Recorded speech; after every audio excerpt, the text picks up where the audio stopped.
The Mobile Legends subreddit is filled with post after post and complaint after complaint about the dark system, a supposed system which rigs matches by making them one-sided.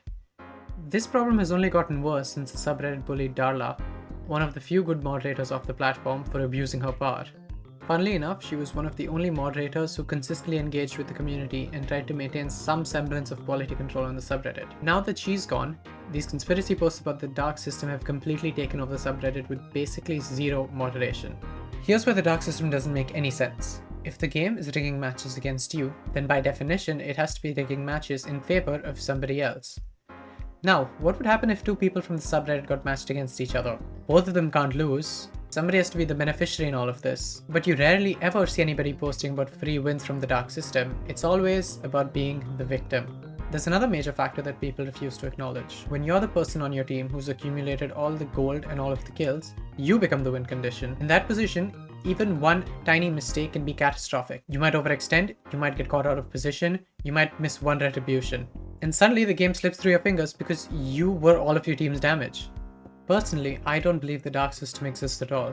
I've solo queued to Mythical Glory as a gold lane main with a 70% win rate in less than 150 games. If this rig system did really exist and tried to force people towards a 50% win rate, I should have been getting unwinnable matches and loss streaks, but that almost never happened. Now, I know no amount of screenshots or statistics is going to convince this paranoid subreddit that the dark system doesn't exist. Some people have even suggested that Mountain gives easier games to players who frequently buy skins. The only way to prove my point is to solo queue to Mythical Glory and stream every single game of my client. Twitch.tv/Yashman. And to make this challenge more productive for me as a player, I'm gonna do it off my main role. Gold lane would be far too easy and I've already mastered it to a good degree, and I genuinely want to become a more well-rounded player. While I don't want this challenge to be excessively easy, I also don't want it to be unnecessarily hard. That's why I've chosen jungle, a role that has a good impact over all phases of the game. For this role, I wanted a selection of heroes that I was familiar with as well as some new ones. First up, Helcurt.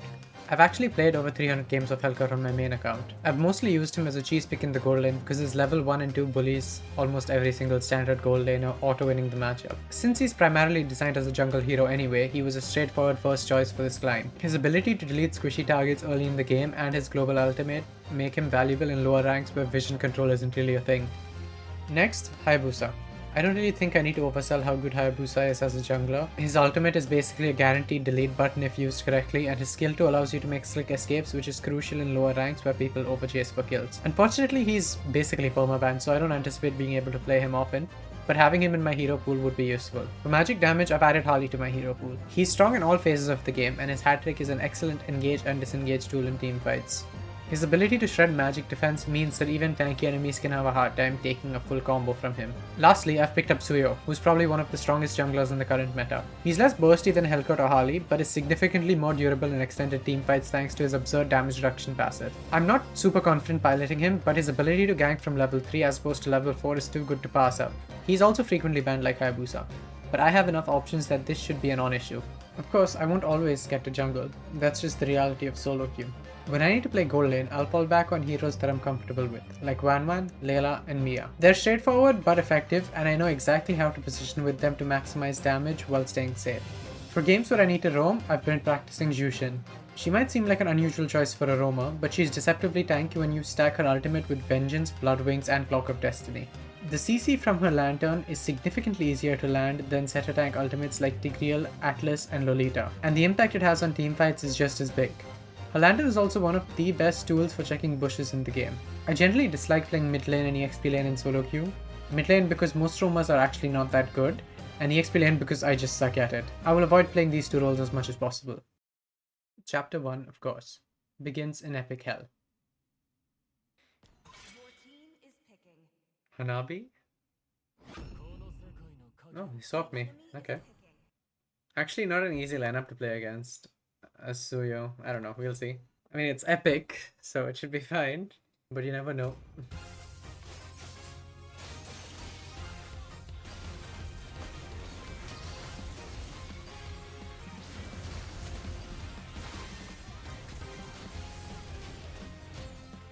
Thank you, Zilong, thank you.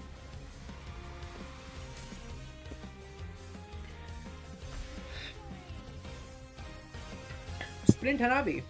I'll tweak out, dude. I'll tweak out. I'm gonna go crazy.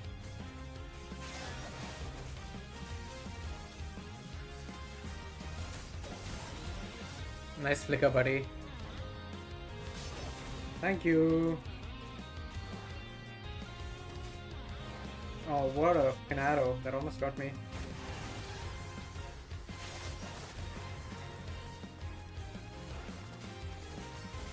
Really, Papa? You want to play this game? Okay, buddy, let's go. Really? You don't have flicker? Do you remember you don't have flicker? Oh my god, I'm dead. Okay, no, I'm not. Walk up? Yeah, walk up, buddy. Walk up, walk up. You need the minions, yeah.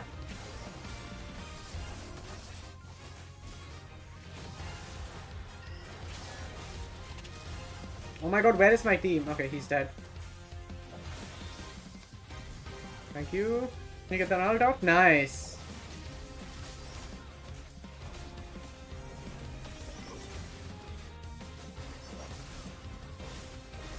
Bye.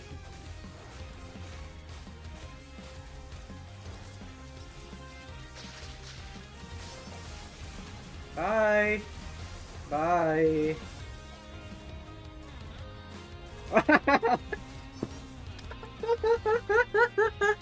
Ah, feels good.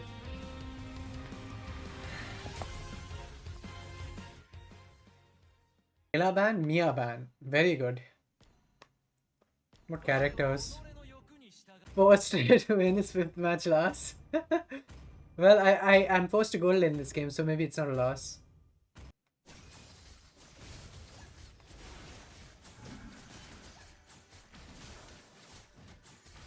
How much is he going to heal, man? Get out.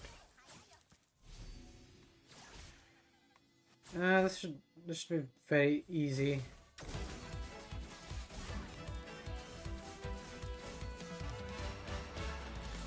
Buddy, there's no way you're doing this.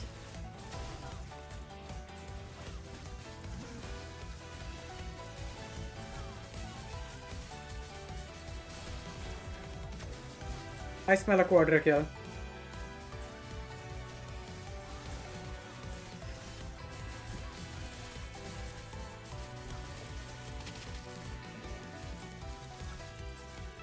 Zas, you need to get out of that eventually, so I'm just gonna hang around here until you do. Well, I saw you. I caught you. I caught you. I caught you. No, that's not a maniac. Sad.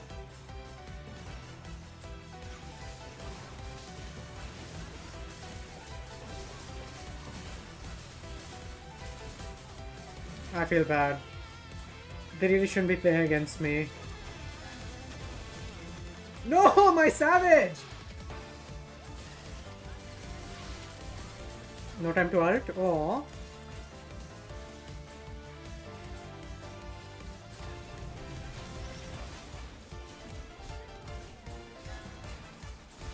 Yeah, come on, give me my savage. Where are you?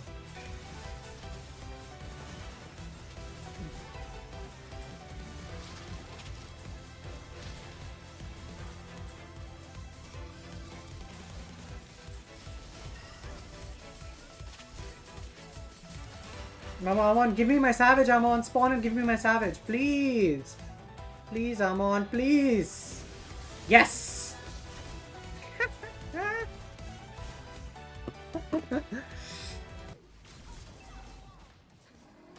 Oh, let's end. Let's end. No, just end. Just end. Just end.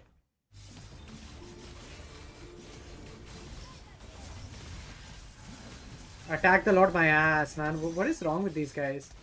It's like they don't have functioning brain cells. Attack the Lord. Attack the Lord, he says. I'll tweak. I'll start tweaking. I'll actually start tweaking. By far, the most common mistake I've seen while slogging through Epic is that most players have no idea whether a game is endable or not. Most players are so scared to try and end the game unless everyone on the enemy team is dead.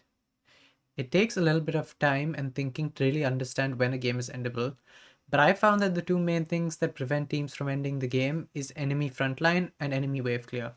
If either one of these are out of the game and your engaged tools are still available, your team will generally be able to end the game. If you want to win more games in lower ranks, The best skill to improve on is tracking the enemy jungler. In many games with mine, there are situations where the enemy should know I'm at their lane, and they do not have the respect to play it safe. Most players are extremely greedy for minions and kills. You have to learn how to punish even the smallest mistakes if you want to maximize your chances of winning. For example, in this situation, Layla knows I'm right here. She saw me kill two of her teammates, and she still steps forward to catch the minion wave instead of letting it crash into a turret. That is the freest skill I have ever had in this game. Some players just don't seem to pay attention to the game. You will notice in this clip I get extremely animated in my tiny camera window because 2 enemies are dead, 3 are visible on the other side of the map, and the Thames on my team still refuse to push the top lane tower. Cracking towers gives your team prio over objectives because enemies will either have to wait for minions to crash, making them late to group, or step forward out of safety, which you can easily punish with a gank. Climbing from Epic 2 to Legend 5 took me 7 games. I played 2 games of Suyo, 1 game of Wan Wan, 1 game of Carry, 1 game of Hellcourt, 1 game of Harley, and 1 game of Jushin, and I won every single game that I played. Don't you think the dark system should have come for me after I won my first 5 games? Or maybe the dark system just doesn't exist.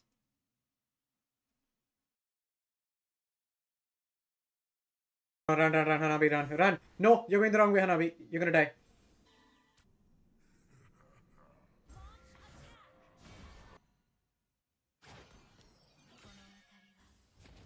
So confidently he's dashing. Wow. I don't even know what to say. I actually don't know what to say. Appreciate the help from this guy, but I don't need it. He should be just helping the others. Yeah, go help them. What the